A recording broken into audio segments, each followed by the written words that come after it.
you can see that as I told you just now, the characteristics of periods, they change as you go from left to right. Let us see one by one what are the different characteristics, the properties that change as we go from left to right in a period.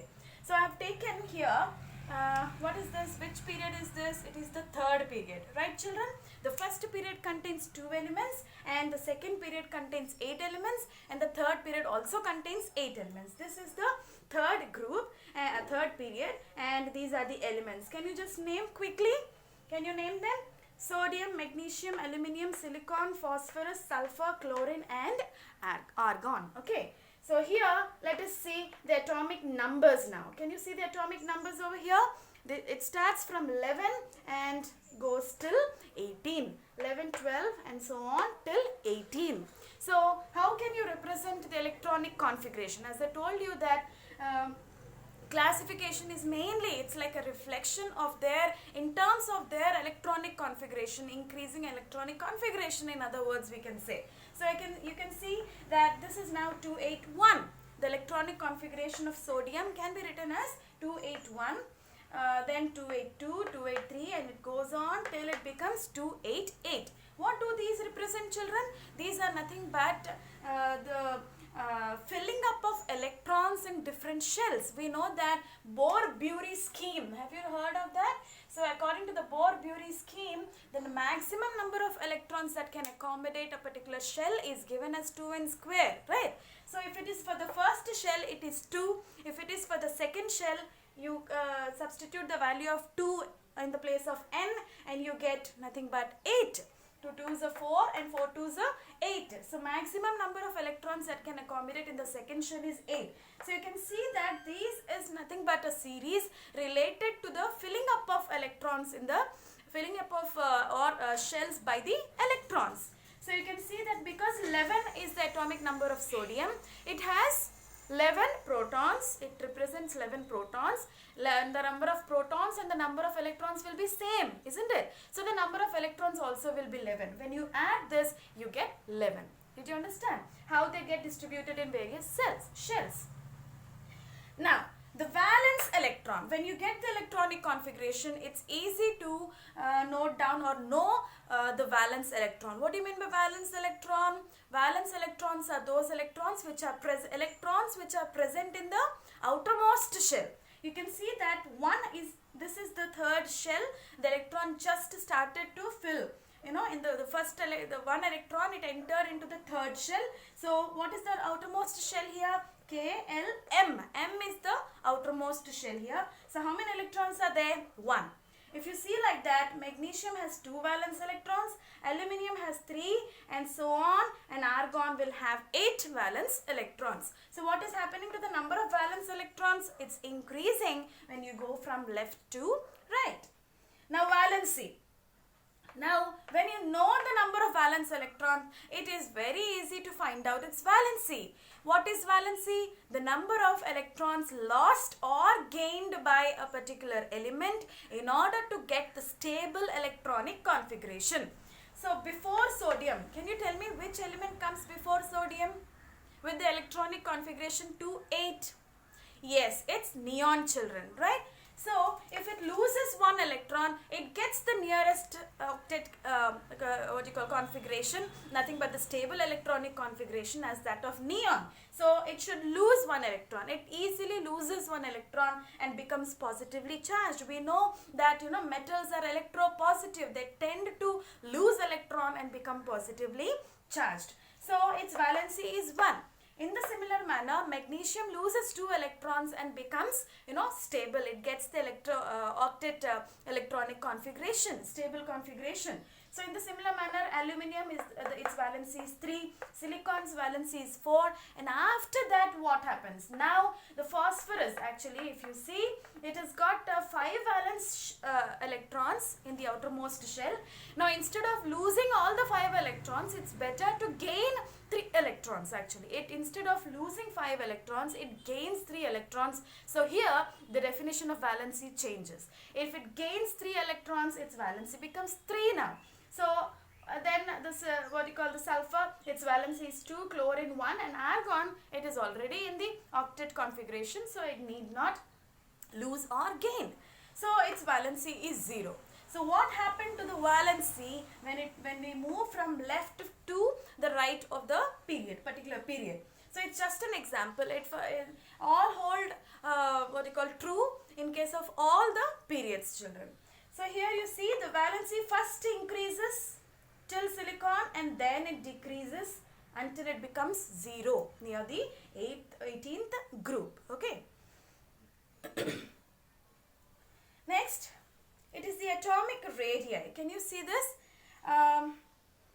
Atomic radii. Radii means it is the plural.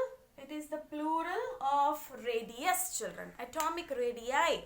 That means it is the radius of the atom. Nothing but the size also we can say. Atomic radius is the distance between the nucleus to the outermost shell. Is that clear, children? Atomic radii is the distance or the length or distance between from the nucleus of the atom to the outermost shell. Now as you see here, atomic radii is actually measured in picometers, children, which is equal to 10 to the power of minus 12 meters. Picometers we say. So here are the atomic radii values. You see first 186, magnesium has 160, and you can see these different values, and ultimately you can see that there is a decrease in the atomic radii. Can you please give me the reason, children, here? Here the atomic radii in what you call it's 186 over here. It is 160, 143. If you see that the atomic radii is gradually decreasing owing to the attraction of the what you call nucleus, okay, over the outermost electrons. Actually, the nucleus will have a hold over the outermost electrons, children, because nucleus is positively charged and what you call electrons are negatively charged. There exists an electrostatic force of attraction, and because of this attraction, the nucleus actually holds the electrons that are present in the outermost shell, and more the number of electrons in the outermost shell, valence electrons, more the constriction or what you call that holding will be. That little, it constricts the shell, what you call size of the atom little bit, and that's the reason why you see not so much but a gradual decrease in the what you call size of the atoms, children. Atomic radius is slightly, constricted like this. It becomes slightly smaller. And you know the reason now. It's because of the attraction between the nucleus, positively charged nucleus, and the electrons which are present in the outermost shell. So they will be holding. If it is only one electron, that grip, that hold, that will be little loose. And then, when it is more number of electrons and, more number of positive charge, the charge also, then that attraction will be more. And when you come to the 0 group elements, the 18th group elements are also called as 0 group elements. Now here, because it has got stable electronic configuration, the atom just, slightly it will be more than the 17th group elements. Till here it goes on decreasing, but here it is slightly relaxed. That means very slightly the atomic size will be little bit more. And the explanation given to this is because already it is into the stable electronic configuration. It is more stable now, so it has that relaxed configuration, and that's why slightly that atomic size increases. Okay. If you talk about the metallic nature, we know that the first two, okay, group 1 and group 2 are nothing but alkali, alkali metals and alkali earth metals we call.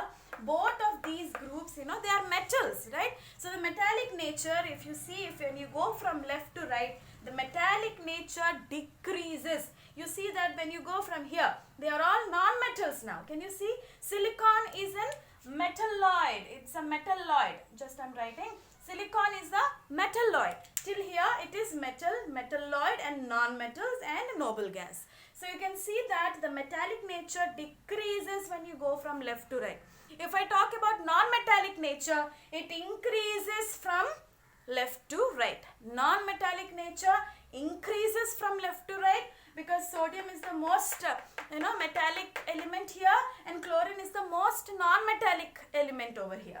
So if I talk about in terms of electropositivity and electronegativity, sodium in this period is the most electropositive element and chlorine is the most electronegative element. So non-metallic nature it increases and the metallic nature it decreases in a group, in a period when you move from left to right.